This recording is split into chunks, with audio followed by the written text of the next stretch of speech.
প্রচন্ড শীত পড়েছে আর এই শীতে যারা পিঠে খেতে ভালোবাসেন দুধ চিতই তো তাদের কাছে অসম্ভব ভালো লাগার একটি পিঠে। নমস্কার বন্ধুরা, আশা করি সকলেই ভালো আছেন। আমি মৌমিতা, বং ফুটিজাবের আরো একটি নতুন পর্বে আপনাদের সকলকে স্বাগত। আজ আমি আপনাদের সাথে শেয়ার করতে চলেছি দুধ চিতইয়ের রেসিপি। তবে এই পিঠে বানাতে গিয়ে অনেক সময় দেখা যায় যে পিঠেটি ঠান্ডা হলে শক্ত হয়ে যায়। আমি আজ যেভাবে পিঠেটি তৈরি করে নেব, এতে করে এটি ঠান্ডা হলেও কিন্তু নরমই থাকবে।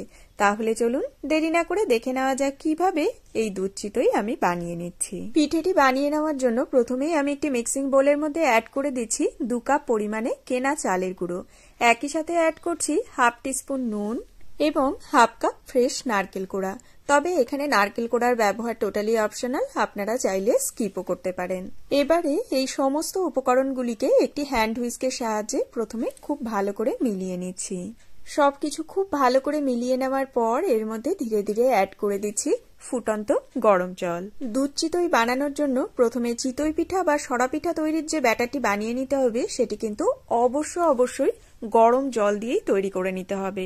তবে জলটি এখানে ফুটন্ত গরম জল ব্যবহার করে নিতে হবে, তবেই কিন্তু পিঠেটি নরম হবে। একবারে বেশি জল অ্যাড করে কিন্তু একদমই ব্যাটারটি বানাতে যাবেন না। ভিডিওতে আমি যেভাবে আপনাদের দেখাচ্ছি এভাবেই অল্প অল্প করে জল অ্যাড করতে থাকতে হবে এবং মিক্সিং করে এই ব্যাটারটিকে তৈরি করে নিতে হবে। আর ব্যাটারটি খুব বেশি ঘনও হবে না, আবার খুব বেশি পাতলাও হবে না, এরকম কনসিস্টেন্সির একটি ব্যাটার তৈরি করে নেব। আর ব্যাটারের মধ্যে যাতে কোনো রকমের লাম্পস না থাকে সেদিকেও কিন্তু বিশেষ খেয়াল রাখতে হবে। আর এখানে ব্যাটারটিকে কিন্তু আমি তুলনামূলকভাবে একটু পাতলা রেখেছি, কারণ ব্যাটারটিকে রেস্টে রাখার পর যখন চালের গুঁড়ো ফুলে উঠবে তখন কিন্তু এটি অটোমেটিক্যালি বেশ কিছুটা ঘন হয়ে আসে। এবারে আমি ব্যাটারটিকে ঢাকা দিয়ে 1 থেকে 1.5 ঘন্টার জন্য রেস্টে রেখে দিচ্ছি। তবে হাতে বেশি সময় থাকলে 2-3 ঘন্টার জন্য রেস্টে রাখলে তো খুবই ভালো। 1.5 ঘন্টা পর আপনাদের একটু ব্যাটারের কনসিস্টেন্সি দেখিয়ে দিচ্ছি। এখানে ব্যাটারটি কিন্তু একদম পারফেক্ট কনসিস্টেন্সিতে রয়েছে। আজ যে আমি সরা পিঠা বা চিতই পিঠাগুলিকে বানিয়ে নিয়েছি সেগুলি কিন্তু বাড়িতে থাকা নর্মাল কড়াইয়ের মধ্যেই বানিয়ে নিয়েছি। এর জন্য কিন্তু কোনো মাটির সরা ব্যবহার করিনি। তবে মাটির সরা দিয়ে কি করে সরা পিঠে তৈরি করে নেবেন তার ডিটেলস ভিডিও কিন্তু অলরেডি আমার ইউটিউব চ্যানেলে আপলোড করা রয়েছে, আপনারা চাইলে দেখে নিতে পারেন। কড়াইটিকে সাদা তেল দিয়ে খুব ভালো করে গ্রিস করে নিয়ে তারপর আমরা সরা পিঠের জন্য যে ব্যাটার বানিয়ে নিয়েছিলাম সেখান থেকে 1.5 হাতা পরিমাণে ব্যাটার এই গ্রিস করা কড়াইয়ের মধ্যে অ্যাড করে দিয়ে 2 মিনিটের জন্য মিডিয়াম টু হাই ফ্লেমে পিঠেটিকে ঢেকে দিয়েছিলাম।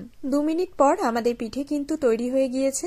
তবে প্রথম পিঠেটিকে সবসময় দেখবেন উঠাতে গিয়ে একটু সমস্যাজনক হয়ে যায়, তবে তারপর থেকে কিন্তু পিঠেগুলি ইজিলি উঠে আসে। আর এখানে আপনারা দেখতেই পাচ্ছেন পিঠেটি ওপর থেকে কতটা ফুলে উঠেছে আর নিচের দিকে কিন্তু খুব সুন্দর একটা ক্রাস্ট তৈরি হয়েছে, ঠিক যেমনটা মাটির সরাতে তৈরি করে নিলে হয়ে থাকে। দ্বিতীয় পিঠেটিকেও তৈরি করে নেওয়ার আগে কড়াইটিকে আগের মতোই সাদা তেল দিয়ে খুব ভালো করে গ্রিস করে নিচ্ছি। তারপর 1.5 হাতা পরিমাণে ব্যাটার কড়াইয়ের মধ্যে অ্যাড করে দিচ্ছি। আপনারা কিন্তু এভাবেও পিঠেগুলিকে বানিয়ে নলিন গুড় দিয়ে এরকমই সার্ভ করতে পারেন।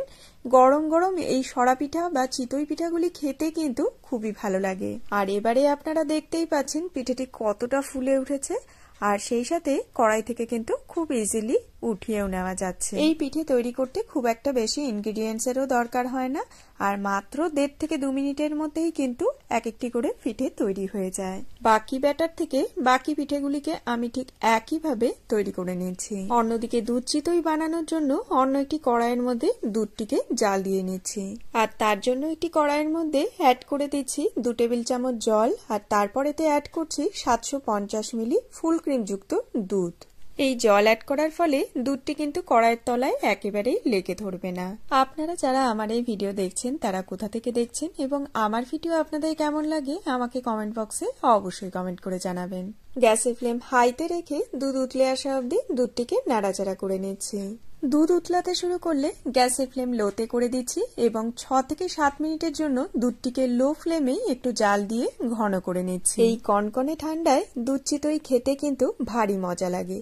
তবে আপনারা কারা কারা দুধ চিতই খেতে ভালোবাসেন তা কিন্তু আমাকে কমেন্ট বক্সে অবশ্যই কমেন্ট করে জানাবেন। এদিকে মোটামুটি 6 থেকে 7 মিনিট দুধটিকে জাল দিয়ে নেওয়ার পর এটি কিন্তু বেশ ঘন হয়ে এসেছে। এই পর্যায়ে আমি এর মধ্যে বানিয়ে রাখা চিতই পিঠেগুলিকে একে একে অ্যাড করে দিচ্ছি। তবে আমি এখানে 1-2 পিঠেই এর মধ্যে গোটা অ্যাড করেছি, বাকি পিঠেগুলিকে কিন্তু ছিঁড়ে নিয়ে এর মধ্যে অ্যাড করছি। আর এই পিঠেগুলি কিন্তু এই মুহূর্তে পুরোপুরি রুম টেম্পারেচারে রয়েছে। আর আপনারা এখানে দেখতেই পাচ্ছেন পিঠেগুলি কতটা নরম রয়েছে, সেই সাথে পিঠের মধ্যে কতটা জাল তৈরি হয়েছে। সমস্ত চিতই পিঠাগুলিকে অ্যাড করে নেওয়ার পর গ্যাসের ফ্লেম হাইতে করে দিচ্ছি এবং হাই ফ্লেমেই এটিকে 3 থেকে 4 মিনিটের মতো জাল দিয়ে নিচ্ছি।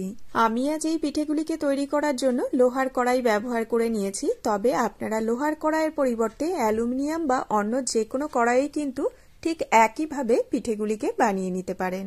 পিঠেগুলি অ্যাড করে 5 মিনিট জাল দিয়ে নেওয়ার পর এর মধ্যে অ্যাড করে দিচ্ছি 75 গ্রামের মতো চিনি। এখানে আমি নর্মাল মিষ্টির ব্যবহার করে নিয়েছি, তবে আপনারা যদি একটু বেশি মিষ্টি পছন্দ করেন সেক্ষেত্রে একটু বেশি চিনির ব্যবহার করে নেবেন, আর যদি কম মিষ্টি পছন্দ করেন সেক্ষেত্রে কম চিনির ব্যবহার করে নেবেন। আবার চাইলে চিনির পরিবর্তে নলিন গুড়েরও ব্যবহার করে নিতে পারেন। চিনি অ্যাড করার পর আবারও 4 থেকে 5 মিনিটের মতো হাই ফ্লেমে পিঠেটিকে নাড়াচাড়া করে জাল দিয়ে নিচ্ছি, তাহলেই কিন্তু আমাদের দুধ চিতই একদম রেডি। আর এখানে কিন্তু আপনারা দুধটি খুব বেশি ঘন করতে যাবেন না, কারণ এটি রুম টেম্পারেচারে আসার পর এখানে দুধটি কিন্তু অনেকটাই টেনে যাবে। আর এখানে পিঠেটিকে নামাবার আগে আমি আপনাদের দুধের কনসিস্টেন্সি একটু দেখিয়ে দিচ্ছি। দেখুন এখানে কিন্তু একদম দুধটি পারফেক্ট কনসিস্টেন্সিতে রয়েছে। এটি যখন রুম টেম্পারেচারে আসবে তখন কিন্তু অনেকটাই ঘন হয়ে যাবে। তাহলে বন্ধুরা, আমার আজকের এই ভিডিওটি আপনাদের কেমন লাগলো? ভালো লাগলে একটি লাইক দিয়ে উৎসাহিত করবেন এবং কমেন্ট করে জানাবেন কেমন লাগলো। চ্যানেলে নতুন বন্ধু হলে সেই সাথে চ্যানেলটিকে সাবস্ক্রাইব করে পাশে থাকা বেল আইকনটি প্রেস করে আমার পাশে থাকার একান্ত অনুরোধ রইল। যদি আপনারা ভিডিওটি ফেসবুক পেজ থেকে দেখে থাকেন, পেজটিকে ফলো করার একান্ত অনুরোধ রইল। আজকের মতো তাহলে এখানেই বিদায় নিচ্ছি। দেখা হবে অন্য কোনো নতুন ভিডিওর সাথে অন্য আরেকদিন। সবাই খুব খুব ভালো থাকবেন, সুস্থ থাকবেন। ধন্যবাদ।